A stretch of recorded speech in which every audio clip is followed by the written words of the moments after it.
meteorites from a flaying fireball scattered across the state of Mississippi. And this is what happens many times. They come in groups, or they fragment and they come in pieces. NASA is urging people not to send them in for analysis. The flaming meteorite, the meteor that blazed across 3 southern U.S. states April 27, left rocky remnants scattered across parts of Mississippi where residents are collecting them. The meteorite fragments seem to have turned up not far from Natchez, Mississippi, though officials have declined to identify the exact locations where they have been found. NASA Meteor Watch reported on Facebook post. Dozens of skywatchers spotted the fireball. It streaked across the sky around 8:03 p.m. local time. The blazing meteor, which at its peak was 10 times brighter than our moon, created shock waves, and it struck with a force of 3 tons of TNT, according to reports.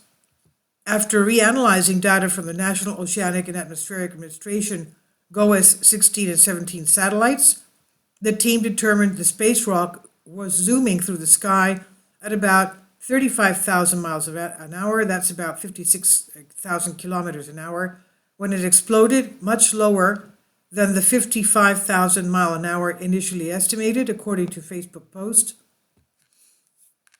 NASA Meteor Watch shared an image of a coal-colored hunk of space rock in a Facebook post May 2nd, and the chunk hit the ground at 200 to 300 miles an hour, reported NOLA, the local news site for New Orleans.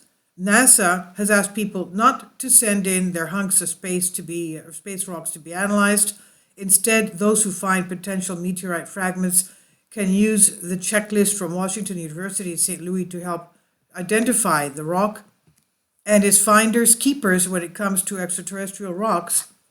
Quote, existing law states that any meteorites belong to the owner of the property on which they fell. Out of respect for the privacy of those in the area, we will not disclose the locations of these finds, unquote. This is what NASA's Facebook post read. Now, while the rarest and most special meteorites can fetch up to $1,000 per gram, unclassified black space rocks, or chondrites, which images seem to suggest are akin to the ones that landed in Mississippi last week, typically garner the lowest price at about 50 cents per gram, according to geology.com. This was by Tia Ghost on Life Science. Please leave your comments. Thank you for your support. Kindly support my Patreon account. The daily posts are 5 videos daily, and they are totally different from what I have on my YouTube channel. Thank you so much for your support and that you find all my content so interesting. You'll find the Patreon account details in the description box below.